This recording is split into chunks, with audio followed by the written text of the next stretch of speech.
fit cultural, que bueno, cuando hay una entrevista la persona tiene que entrar dentro de la cultura empresarial o tengo que intentar leer entre muchas líneas si la persona se va a poder adaptar a la cultura empresarial y sin embargo estamos teniendo entonces todos robotitos exactamente iguales dentro de los equipos y bueno, es muy difícil incluso también la creatividad ahí porque todos pensamos lo mismo. Uno de los argumentos es, pero ¿por qué se quejan? Si hay evidencia de que están hasta mejor formadas que los hombres, acceden a maestrías, ya la desigualdad terminó. Y justamente no se está teniendo en cuenta o se está invisibilizando este factor que es que por más que tengas la mejor formación del mundo, tenés internalizado el techo. Esto es After Macho, un podcast sobre género, masculinidades y diversidad. Te invitamos a dialogar, pensar y cuestionar la vida cotidiana teniendo en cuenta el género. Somos Cecilia Rodríguez y Luis Ábalos. Y vamos a compartir un momento After Macho. ¿Cómo andamos? Todo bien. Yo estoy horrorizado. ¿Por qué? Porque me he enterado que ahora resulta que las mujeres creen que pueden liderar. Por favor. ¿Qué es esa pavada, Luis? Las mujeres son muy emocionales. La mina no puede liderar nada. Histéricas. Y si les das poder... Ay, no. No, aparte si les viene, es lo que son esos días, ¿no? Wow, por favor. Infumables. ¿Qué tema? Esto parece polémica en el bar, pero no es. Escúchame, ¿qué tema es el que vamos a tratar hoy? Sí. Estamos acompañadísimos, mirá. Ay, estamos ahí con Canela. Con Canela que nos está acompañando y tenemos una invitada de honor. De lujo. Para el tema que es... Hoy vamos a hablar de mujeres y liderazgo. Bien, y para eso nos acompaña...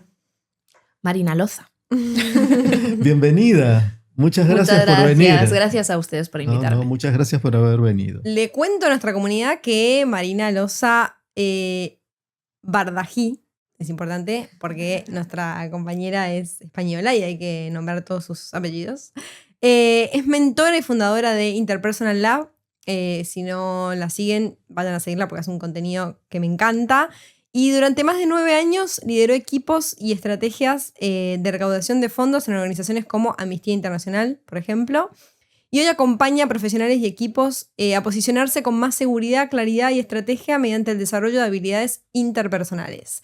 Y podríamos agregar mayormente mujeres. Sí, en general sí. La mayor cantidad de personas con las que termino trabajando son mujeres a nivel de mentorías, luego también con equipos y ahí entra un poco más diversidad de perfiles, pero sí, sobre todo con mujeres. ¿Y qué es hacer mentoría a mujeres?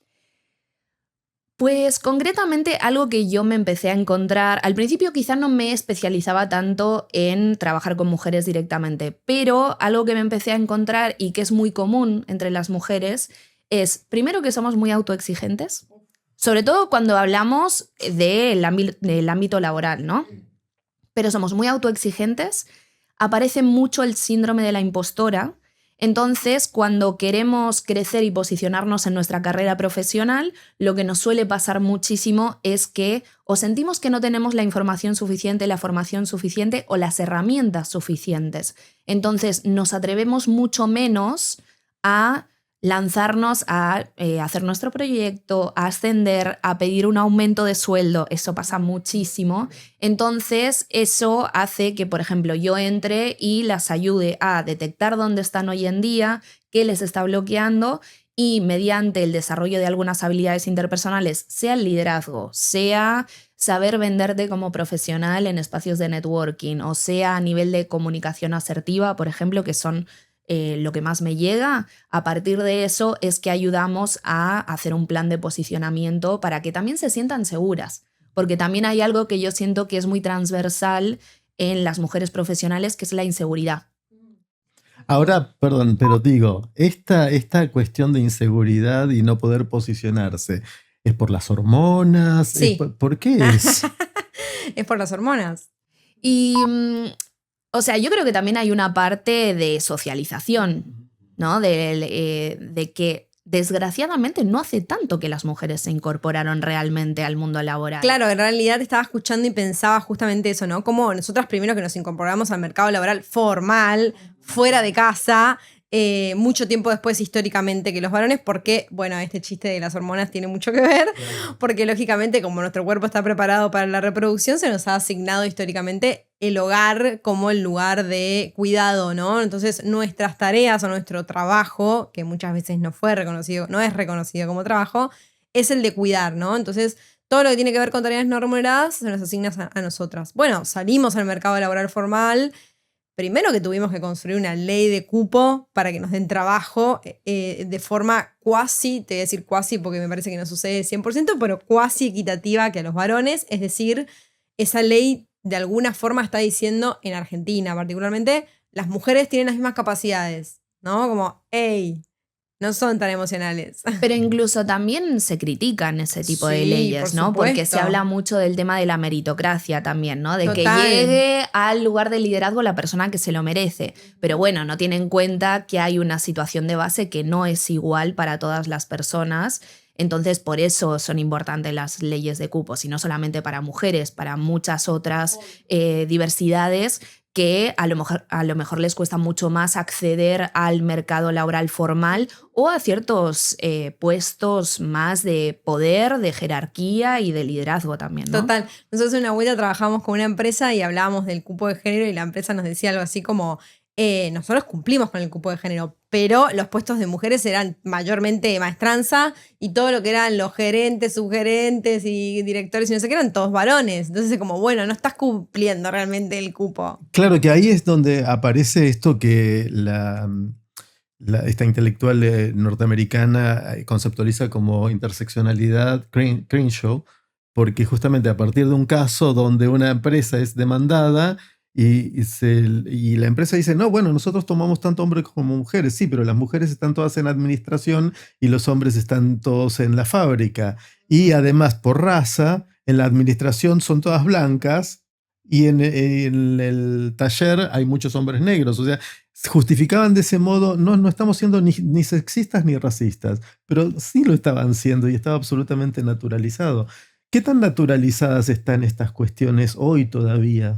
O sea, yo siento que siguen bastante naturalizadas, pero yo sí creo que está empezando a haber algunos cambios en el mundo, sobre todo en lo laboral, siempre como lo que arranca ciertas tendencias es el mundo corpo, ¿no? O sea, como que, porque también hay más patrimonio para arrancar, innovar y hacer cosas nuevas y tener la capacidad económica para hacer cosas nuevas, ¿no?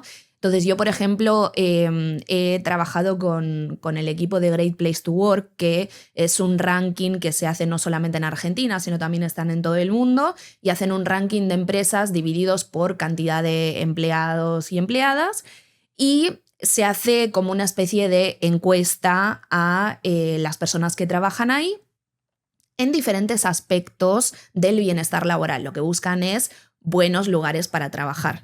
Entonces, obviamente igual las empresas se tienen que postular, entiendo que pagan un dinero para estar ahí en el ranking y también les dan recomendaciones de mejora. Pero hay empresas grandes ahí dentro, entonces también lo que hay una búsqueda de encontrar perfiles diversos, y luego también he ido a algunas charlas que han hecho cuando hacen los rankings, por ejemplo, aquí en Buenos Aires. Y estas empresas hablan, por ejemplo, de qué es lo que hacen internamente. En una de las charlas que fui, no me acuerdo bien qué empresa en particular lo estaba diciendo, pero hacían mucho análisis desde la parte de recursos humanos precisamente de esto. Y es como, cuando miramos los números, sí vemos que tenemos equipos diversos, pero nos dimos cuenta que la mayor cantidad de diversidad de personas dentro de nuestra empresa estaba en cargos que no tenían poder de decisión. Claro. Entonces, ahí fue que esa información y medir eso también nos permitió empezar a tomar ciertas decisiones que llevara a todas esas personas a los puestos de liderazgo y a tener poder de decisión, porque para mí eso también es clave, que haya cierta representatividad en esos lugares donde se toman las decisiones. Totalmente. También, ¿no? Y de allí que el feminismo hable de esto del techo de cristal, ¿no? La noción de techo de cristal tiene que ver justamente con eso, ¿verdad? Sí, y también hay algo con la parte de lo del techo de cristal, que es que hay como un sistema ya armado donde... Es estructural. Claro, hay algo estructural y hay algo sistémico que tiene que ver con que son los hombres cis quiénes toman las decisiones de las cosas que se hacen a nivel laboral o cómo se lleva a cabo, no solamente a nivel laboral, el mundo en general, ¿no? Pero el techo de cristal tiene que ver también con que no le den oportunidades a otras personas a llegar a esos puestos de liderazgo, ¿no? Y, por ejemplo, a mí me parece muy interesante todo lo que trae Patricia Jepsen, que es una ejecutiva argentina que ha estado trabajando en empresas muy grandes, tipo Mercado Libre, como estas así muy grandes, y ella está dentro de muchas comisiones directivas, lo cual es bastante raro para una mujer estar en comisiones directivas. Ella plantea siempre que suele ser la única mujer o solamente es ella y otra más, pero ella siempre busca ser parte de los advisors de las comisiones directivas, del board y todo eso. E incluso ella, que es una persona súper reconocida, tiene un montón de seguidores, lanzó un libro, o sea, una persona súper mega reconocida en Argentina con un montón de contactos.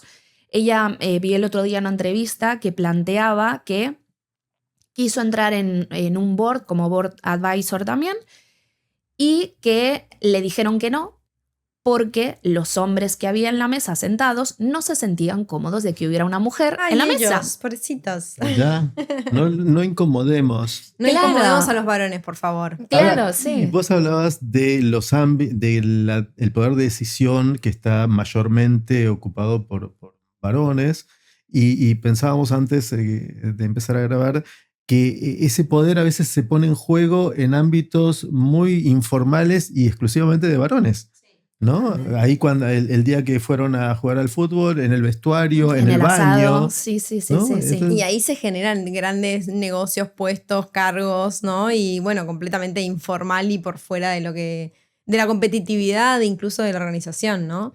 Mientras te escuchaba pensaba en el techo de cristal y pensaba en el techo de cristal como algo estructural desde el sentido en el que muchas veces somos las mujeres las que nos ponemos nuestro propio tope, ¿no?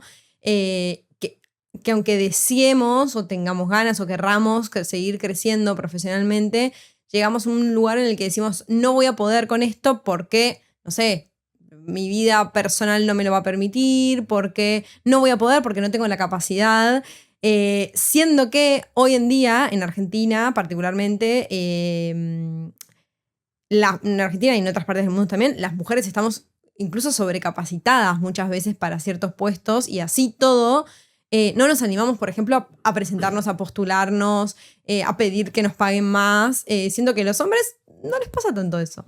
No, y de hecho está empezando a haber cada vez más estudios a nivel global que hablan de que las mujeres, a no ser que sintamos que cumplimos con el 100% de los requisitos para un puesto de trabajo, no nos atrevemos a presentarnos, mientras que los hombres, si es un 60%, ya van y se presentan, ¿no? Entonces, justamente yo también, mi trabajo viene a eso, a dar ciertas herramientas que no tienen que ver tanto con lo técnico, que es con qué estudiaste, qué maestría hiciste, etcétera, porque incluso algo que también se está estudiando es que las mujeres estamos más preparadas y que nos formamos más y tenemos cada vez más títulos que los hombres, pero justamente es darles las herramientas interpersonales que las ayude también a plantarse, a estar seguras, y cuando estás segura tú te atreves a hacer más cosas también, ¿no? Entonces es el poner en valor toda la trayectoria. Constantemente me llegan muchísimas mujeres que han hecho tantísimas cosas, han trabajado en tantos lugares, tienen una trayectoria increíble, han crecido, han ascendido. Hay muchas que están en industrias masculinizadas y han logrado un montón de cosas y me vienen y me dicen, siento que no soy suficiente para entrar en este lugar o que no he hecho lo suficiente o no tengo la suficiente formación.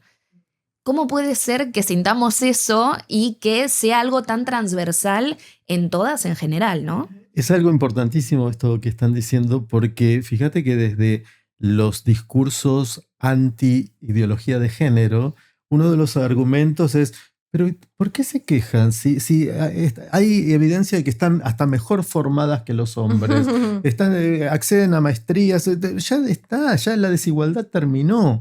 Y justamente no se está teniendo en cuenta o se está invisibilizando este factor que es que por más que tengas la mejor formación del mundo, tenés internalizado el techo. Si te gusta nuestro contenido, danos like. Y como no solo de likes vive un podcast, también suscríbete, Y no te olvides de compartir. compartí. Total. Y no solo internalizado para vos, sino como pensaba, cuando las mujeres efectivamente acceden a esos lugares de liderazgo, el discurso es, por algo está ahí. Claro, ¿no? y sí, no ¿Con es quién por su estuvo? capacidad. ¿Con quién estuvo? Y ¿No? sí. Lo que hizo para llegar hasta ahí. Que es ¿no? curioso O está que ahí porque es linda. Claro. Solamente. Lo cual Está también- bien para la imagen de la empresa. Y que es linda también se vincula con lo anterior, Sí, ¿no? Es obvio. linda, bueno, entonces... Y con los varones no es así. O sea, no se preguntan por qué cama anduvo un varón para acceder al lugar de CEO. Sí, y luego también incluso la imagen que se tiene muchas veces de las mujeres que lideran y tienen espacios de poder, ¿no? La cuestión de muy workaholics, muy histéricas, y también muy, no sé si en Argentina se usa la palabra mandona, tipo que viene y te dice todo lo que tienes que hacer porque son muy controladoras. Pero luego también yo algo que me pregunto muchas veces es, ¿no es el propio sistema el que nos obliga también a ser micromanagers a lo mejor cuando lideramos? Porque queremos tener todo controlado, porque tenemos tanto miedo a fallar y a que se den cuenta de que no deberíamos estar ahí, que muchas veces también se genera esa situación, ¿no? Esto de impostar la voz y cambiar el tono y la forma en la que me paro y me presento con el equipo, todo eso también incluso hasta se modifica. Pero hay un ejercicio que yo hago a veces cuando doy capacitaciones, que es que doy el mismo ejemplo y digo, si la mirada es distinta, si es un varón o si es una mujer y la situación es la misma, claramente hay una desigualdad. Y la situación es simple, es una jefa o un jefe enojado con su equipo porque el rendimiento bajó. Entonces, ¿qué se piensa del varón? Bueno, que tiene autoridad, que sabe ponerse delante del equipo, que sabe llevar el equipo, que bueno, está enojado, que qué bueno, no sé qué. Y la parte de la mujer es que es una histérica, que es una loca, que seguro le vino, que debería entonces necesitar una buena, ¿no? Y ahí todo eso. Y también la otra cuestión Nos que maltrata. hablábamos de cómo hacer, sobre todo para quienes fueron pioneras en ocupar lugares del liderazgo, cómo hacer para estar en ese lugar sin, entre comillas, masculinizarse un poco, siendo que ahí se habla el lenguaje del masculino. Sí, yo siento que es difícil también porque yo creo que las pioneras, o sea, juzgarlas de esa manera por haber tomado la forma en la que los hombres normalmente hacen las cosas, yo siento que no es justo tampoco, porque debe haber sido muy difícil llegar donde han llegado, ¿no? Yo sí que siento que hay una responsabilidad de esas personas a abrir nuevas puertas, que por eso la vuelvo a mencionar a Patricia Jepsen, creo que hace una buena labor de difusión y hablando de mujeres y decirles que se atrevan y que se atrevan a hacer este tipo de cosas, a lanzarse, y yo siento que es un caminito de hormiga, o sea, es algo que se va a hacer poco a poco, que por suerte cada vez es más común que haya mujeres liderando. Sí, a mí me pasa que incluso en ciertos rubros que están más feminizados, a mí siempre me sorprende que sí, ves muchas mujeres trabajando, mujeres en liderazgo, pero quien tiene la última palabra sigue siendo un hombre. Yo que he trabajado mucho en el mundo de ONGs, el tercer sector está lleno de mujeres, pero si tú ves a las principales personas que hablan y que hacen difusión y que son muy reconocidas, la gran mayoría son hombres también, ¿no? Y me llama mucho la atención también esto que decías, incluso lo de la voz. Hay algo que está muy demostrado también en la parte de la oratoria, y es que cuando bajamos la voz y hacemos así, incluso lo habrán visto en Reels, Sí, reels de gente que quiere generar autoridad y todo eso, hay que bajar la voz. Porque y el es reel más... de las tradwives que de repente las tenés como hablando así, todas infantilizadas, ¿no? Como, Exacto. como alineadas. Entonces, sí. Pero justamente una tradwife es sostener. un poco lo opuesto a una líder, ¿no? A una mujer emprendedora, empoderada. La mujer empoderada tiene que tener una voz grave. Sí, y luego igualmente a mí me hace mucha gracia la contradicción de las tradwives que se están haciendo virales en Instagram, porque ellas mismas te dan como una imagen de la mujer que está en casa cuando son grandes empresarias. Total. O sea, realmente están liderando toda una nueva forma como negocios directamente. y son empresarias y ganan dinero con eso, como hay una muy famosa que es Rorro, que es muy famosa en España, y es una persona que está ganando un montón de dinero haciendo un contenido que, bueno, a lo mejor después ella se pone a hacer las cosas que le hacía su novio Pablo, pero quiero decir, en el fondo ella está trabajando de otra cosa que es muy diferente a lo que ella muestra en redes sociales. Mi Pablo Claro. está tirado mirando Netflix, chicos, Pero es porque interesante con toda la plata que está el ganando personaje Rorro. que tienen que armar, ¿no? En un caso, un personaje así más de sumisa, Sí. aunque luego no lo sea. Infantilizado, Y en aparte. el otro, impostar quizá una cosa de autoridad, aunque, en fin, cuánta exigencia.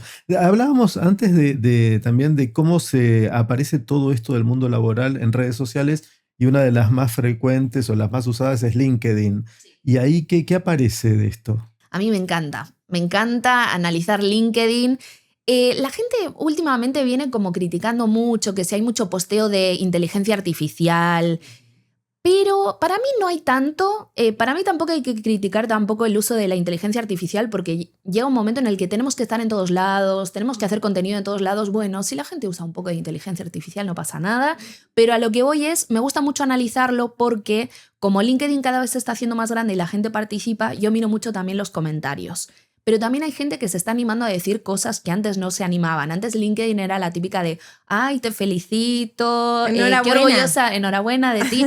Que siento que está bien también, como celebrar los logros de las otras personas. Pero ahora empiezan a aparecer cosas que a mí me llaman mucho la atención y que tienen que ver con esto, por ejemplo, de los liderazgos. A mí me indignó muchísimo un posteo que vi de un hombre que yo no lo conocía, me apareció porque alguien le puso like a ese posteo y es un hombre que es coach. Él pone en su título coach ejecutivo con más de 30 años de experiencia coacheando hombres directores. Él lo que decía en el posteo básicamente era la típica de un secreto o algo de lo que nadie está hablando, miedo de lo que nadie está hablando. Y hablaba del miedo que hoy tienen los hombres líderes de cerrar las puertas de sus despachos cuando están reunidos con mujeres, porque tienen miedo de que las mujeres les denuncien por haber malinterpretado alguna acción que ellos han realizado.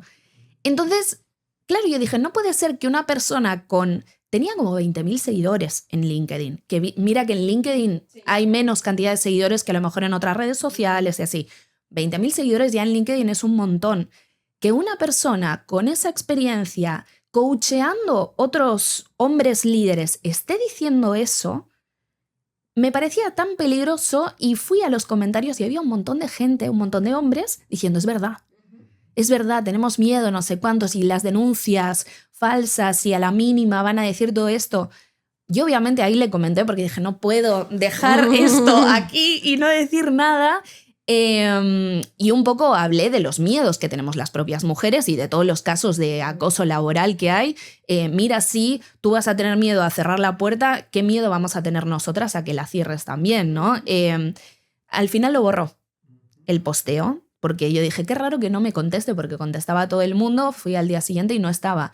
Pero hay un montón de cosas interesantes en LinkedIn para analizar qué está pasando hoy en día en el trabajo, porque cada vez hay gente que se atreve más a decir este tipo de cosas que a lo mejor no son tan políticamente correctas.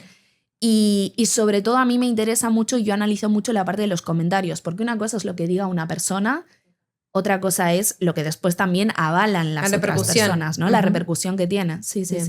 Y hablando de qué dice la gente, nosotros tenemos un segmento con nuestra comunidad que se llama ¿Qué se cuenta, qué se rumorea?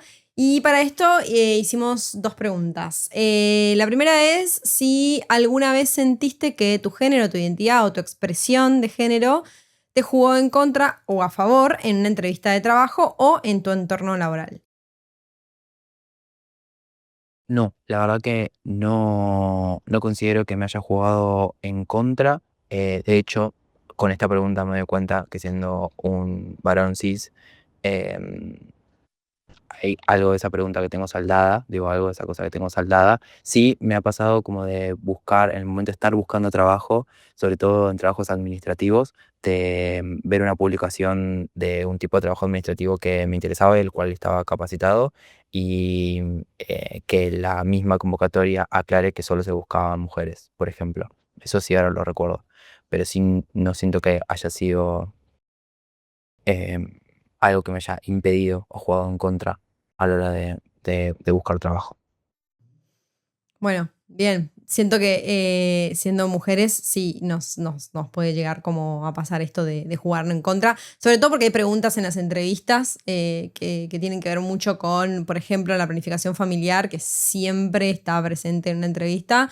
Porque, bueno, lógicamente, particularmente en Argentina, las licencias por maternidad, paternidad, lo hemos hablado en otros episodios, no son equitativas y entonces, lógicamente, a la empresa le sale más caro tener una mujer. Sí, que después llega a ser madre, ¿no? Me parece interesante cómo está formulada la pregunta, porque justamente abre esta posibilidad de que alguien que nunca se preguntó, porque ahí él dice, yo no me había preguntado sobre esto, y claro, porque cuando estás acostumbrado, cuando sos visto como varón cis y si encima sos blanco, etcétera, bueno, es como que no nos preguntamos sobre eso, nos está jugando a favor, en contra, ya damos por supuesto de que, bueno, es así el mundo.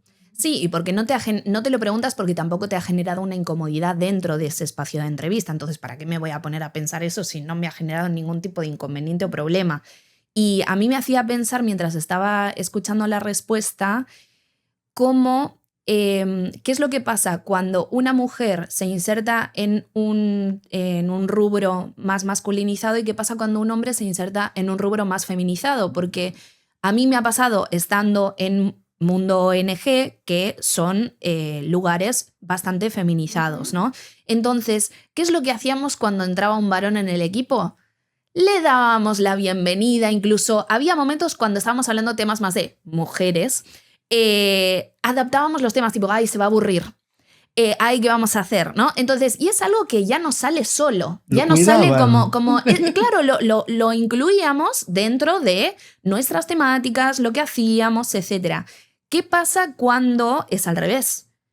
Y ya lo hemos hablado, somos las mujeres las que nos adaptamos a las maneras de hacer, de hablar y de decir de los hombres también, Estás ¿no? diciendo eso y estoy pensando en alguna situación en mi equipo de trabajo. Hoy en día hay un solo varón cis y hetero. Y cada vez que sale algún tema como muy femenino, por ejemplo, la menstruación, decimos cosas como, che, paren que Fede, pobrecita, no sé qué, como, ¿por qué? Como ¿Por qué le debería ¿por qué la tenemos generar que cuidar? qué incomodidad? La menstruación, ¿no? Claro, sí. Y pensaba también al revés, la barrera que tienen mujeres y disidencias o las identidades feminizadas para ingresar a mundos muy, muy fuertemente masculinos, no sé, como puede ser camioneros, la construcción, ¿no? La mecánica, y cómo ahí no es que te abrazan y te dicen, bienvenido, no. No, y también como el estereotipo del varón en lugares como muy femeninos, como por ejemplo ser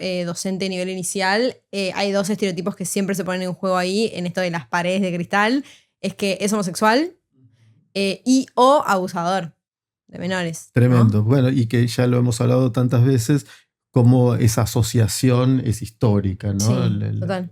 Las maricas somos abusadoras. Ujú. Bueno. Y sí. Bueno, esta pregunta tenía una segunda parte que le preguntábamos qué aprendió o qué aprendiste de esa experiencia. Una entrevista que recuerdo donde sentí que mi identidad pudiera traer algún problema fue en una en donde me entrevistaban y al lado mío había una escultura de la Virgen María que me llegaba al hombro, o sea que tendría más o menos unos 80 centímetros, y donde de alguna manera sentía que quizás mi sexualidad podría ser un problema. Aún así, hice la entrevista, me fue bien y después descubrí que nada que ver, que el ambiente no tenía ningún problema con mi sexualidad, pero sí en el momento de estar dando la entrevista me jugaba un poco en contra esta sensación de estar siendo observado por la susodicha Virgen María. Bueno, sí, creo que si bien el mundo laboral es un poco hostil muchas veces para las mujeres, para las personas del colectivo de la diversidad sexual, más aún, ¿no? Ni hablar si estamos hablando de personas de identidad trans, ¿no? Donde lógicamente el mundo laboral formal les es casi limitado, ¿no? Y teniendo ley de cupo y todo lo demás, igualmente es como muy, muy difícil y muy hostil.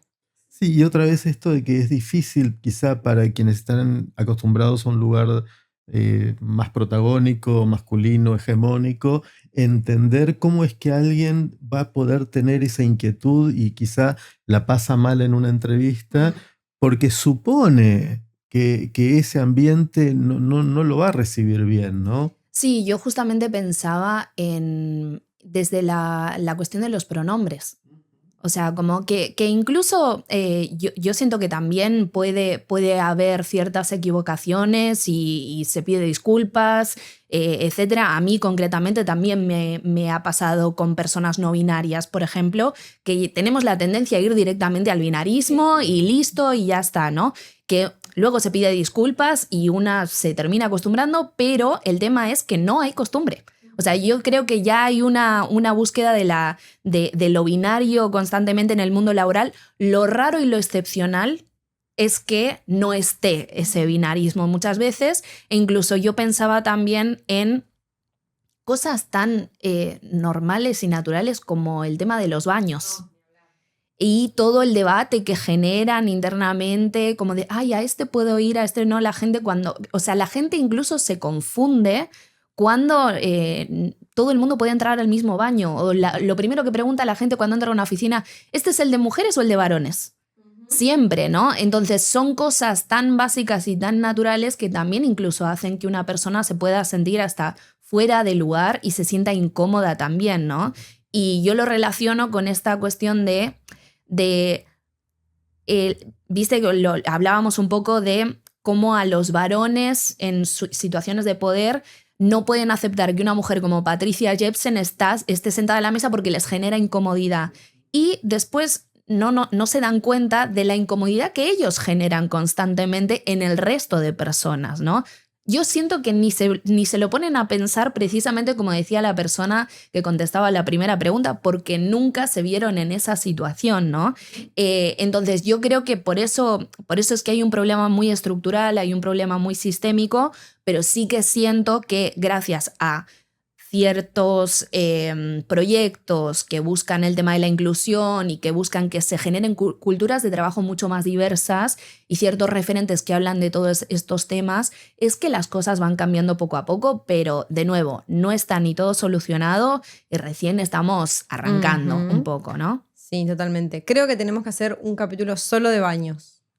Sería una muy buena idea. Solo de baños. Y vos mencionabas esto de la diversidad y algo que se viene intentando trabajar desde recursos humanos es esto de que concientizar a las empresas, a los empresarios, de que mientras más diverso sea el equipo, más rico es el trabajo. Es que la diversidad nos enriquece siempre. Claro, pero viste, esto de difícil, a veces hay estructuras donde parece que es difícil de entender y como si no se atrevieran a dar ese paso, porque bueno, en un primer momento puede llegar a ser incómodo para alguien, pero va a ser bueno para todos. Bueno, incluso, las empresas tienen esto como el fit cultural, que bueno, cuando hay una entrevista, la persona tiene que entrar dentro de la cultura empresarial o tengo que intentar leer entre muchas líneas y la persona se va a poder adaptar a la cultura empresarial y sin embargo estamos teniendo entonces todos robotitos exactamente iguales dentro de los equipos y bueno, es muy difícil incluso también la creatividad ahí porque todos pensamos lo mismo. Sí, también hay que decir que en nombre de la cultura empresaria, ¿no? Se hace... actos de discriminación. Y sí, y cosas muy perversas. La otra vez alguien me contaba que la habían desvinculado de la empresa diciéndole, bueno, porque evaluamos que ya no macheás con la cultura de la empresa. Sí. Y yo creo que también hay, o sea, como vivimos ahora mismo en un mundo muy de la inmediatez, de los resultados ahora. Entonces, yo siento que eso también influye mucho en la visión a mediano y largo plazo, porque cuando tienes un equipo diverso, a lo mejor al principio es más incómodo.